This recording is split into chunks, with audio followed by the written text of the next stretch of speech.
The Vera Concordance had never lost a war. They didn't fight wars the way organics did. They simply arrived, unfolded their lattice of dark matter tethers across a star system, and rewrote reality inside the perimeter. Gravity inverted where they wished. Time dilated or contracted at their command. Entire fleets found their reactors mysteriously cold, their crews dreaming in perfect, endless loops while the Concordance harvested the planets beneath them like fruit. In 3187 Standard, they came to the Helion Reach. 9 inhabited worlds, 43 billion humans, 112 system defense fleets. In 72 hours the Reach fell silent. Not destroyed, the Concordance rarely destroyed what could be useful. Merely archived. Every warship, every colony, every child asleep in a habitat ring was wrapped in a shell of compressed space-time and filed away inside the Concordance's memory lattices. The stars still burned, but nothing human moved between them anymore. Except one ship. The CSV Eidolon's wake refused to die. She was old even by Terran standards, a dagger-shaped heavy frigate built during the second expansion, refitted a dozen times, scarred by kinetic slugs and plasma scoring and the pale lightning of neutron beam grazes. Her official crew complement was 312.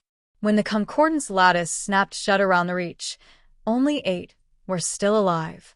Captain Aisha Valente stood on the cracked observation blister of her bridge and watched the stars go wrong. The lattice looked like a black aurora, ribbons of non-light that drank every photon and gave nothing back. Where it touched the hull, the Wake's armor plating simply forgot it was solid. Molecular bonds loosened. Steel flowed like warm wax, then resolidified a moment later when the ribbon moved on. The ship groaned like a living thing in pain. "Status," Aisha said. Her voice was hoarse. She had been shouting orders for 3 straight days. Lieutenant Commander June Park, acting XO, tactical officer, and half the engineering department now, didn't look up from his console. Lattice penetration at 98% of local space. Every other ship in the Reach is gone. Not destroyed. Gone.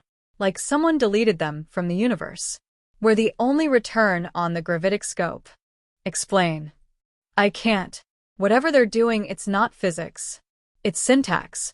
They rewrote the laws inside the bubble, and everything human fell out of the equation. Except us. Aisha rubbed the stubble on her scalp. She had shaved her head the day the war started. An old spacer superstition. Nothing for the enemy to grab. Why not us? June finally met her eyes. Because we're running the Black Choir.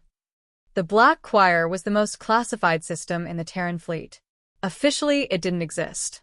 Unofficially, it was the reason the Eidolon's wake had been on detached duty in the outer comets when the Concordance arrived. The choir was a lattice of its own. 9 quantum cores salvaged from a Precursor ruin on Erebus. 9, wired together with dark energy conduits and soaked in the blood of the engineers who installed it. The choir didn't compute. It sang.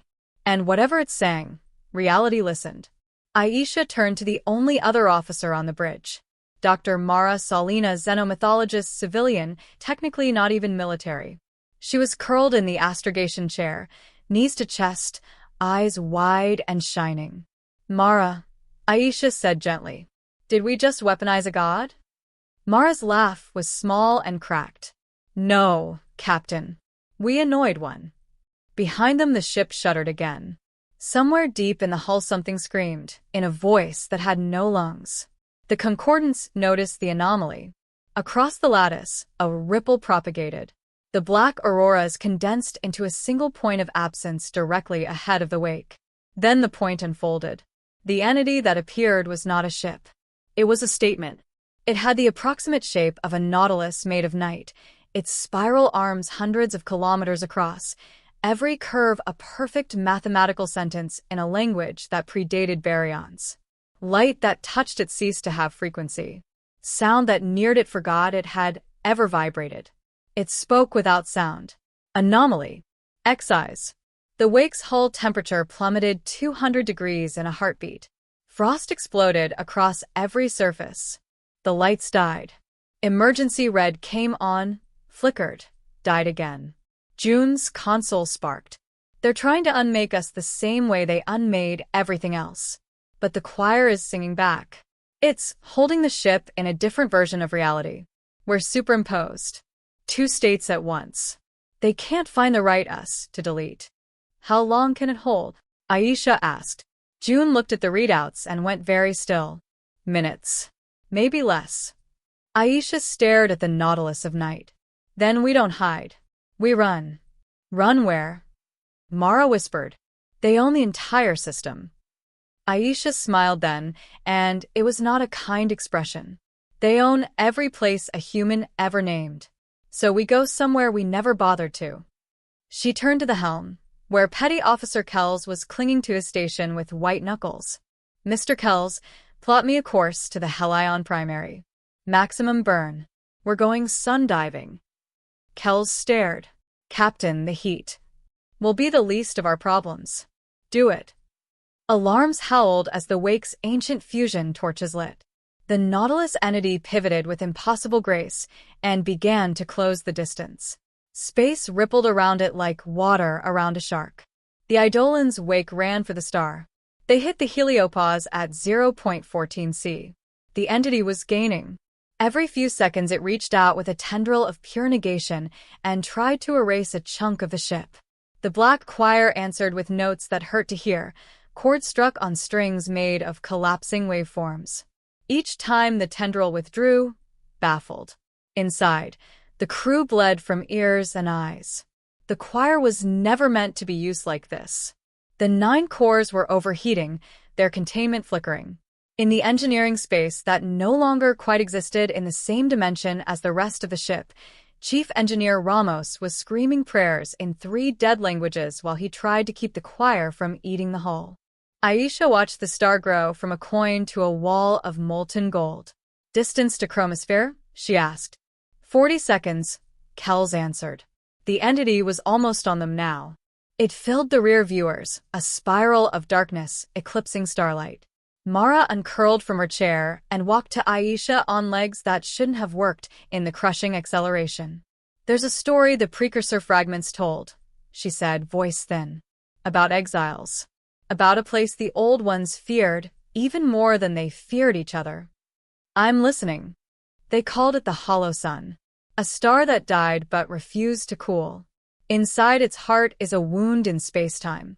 A door that only opens for something carrying the wrong kind of song. Aisha looked at her. You're telling me we dive into a star and hope there's a magical escape hatch.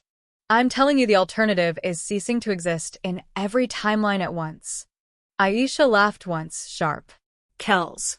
Adjust dive angle 3 degrees negative Z. We're going straight down the throat. The Wake plunged. The temperature gauges climbed off the scale and kept climbing. Armor plating glowed cherry red, then white. The entity followed, unafraid of mere plasma. At a depth no ship had ever survived, the star opened. It wasn't dramatic. There was no flash, no vortex. Just a circle of perfect black in the center of the fusion fire, a place where light fell and never climbed out again. The black choir screamed a note of recognition. Aisha didn't hesitate. All hands. Brace. The Eidolon's Wake flew into the hollow sun and was gone. The entity paused at the edge of the wound. For the first time in its existence, it calculated uncertainty. Then it followed. They emerged somewhere else. Space was wrong here. The stars were too sharp, too few, and they didn't twinkle. They pulsed like hearts. Gravity inverted every 60 seconds. Time ran sideways. Aisha watched her own reflection in the viewport aged 10 years, then rejuvenate. Over and over. The entity was waiting for them. But it was hurt. One of its spiral arms had been sheared away, edges frayed into impossible geometries. The hollow sun had bitten it. You carry the abhorrent cord, it said. This place will not save you. None return. Aisha's voice was calm. We're not trying to return. We're trying to finish what we started. She turned to June. Arm the choir. Full harmonic divergence. We're going to sing it into pieces. June's hands hesitated over the controls. Captain, the choir isn't a weapon. We don't know what happens if we push it that far. We know what happens if we don't. Mara stepped forward. Let me help. The precursors left instructions. Not in words. In music. I've been translating since Erebus 9. There's a sequence. A killing song. She sat at the auxiliary console and began to type, not code, but musical notation rendered in fractal glyphs. The choir answered. The 9 cores lit up like small suns. The entity attacked. Tendrils of negation lashed out. The wake rolled and jinked on thrusters never designed for this kind of space. Hull plates tore away and did not fall. They hung in the air like frozen lightning. The song began. It was not beautiful. It was the sound of a universe tearing its own vocal cords. Every speaker on the ship bled. The crew collapsed, clutching their heads as blood poured from their noses. The entity convulsed. Its perfect spiral distorted, edges blurring into foam. It tried to retreat, but the hollow sun had closed behind them. There was nowhere to go. Mara played the final measure. The entity shattered. Not exploded. Shattered, like glass struck by the exact frequency that offended it most. 1 billion shards of living darkness spun away into the pulsing starfield and went still. Silence fell. The wake drifted, gutted and burning in places that fire shouldn't exist. Aisha found her feet. The bridge was a slaughterhouse of blood and bodies. Only she, June, and Mara were still breathing. June looked at the drifting shards. Did we win? No, Aisha said. We just made them angry. She pointed at the forward viewer. In the distance, the shards were moving, reassembling. Slower now, wounded, but coming together into something larger. Angrier. Mara's voice was a whisper. The concordance doesn't have individuals. It has instances. We just killed one instance. The rest of the lattice felt it die. They're coming. Aisha stared at the reforming colossus and felt something she hadn't felt in days. Hope. Good, she said. Then they know where we are.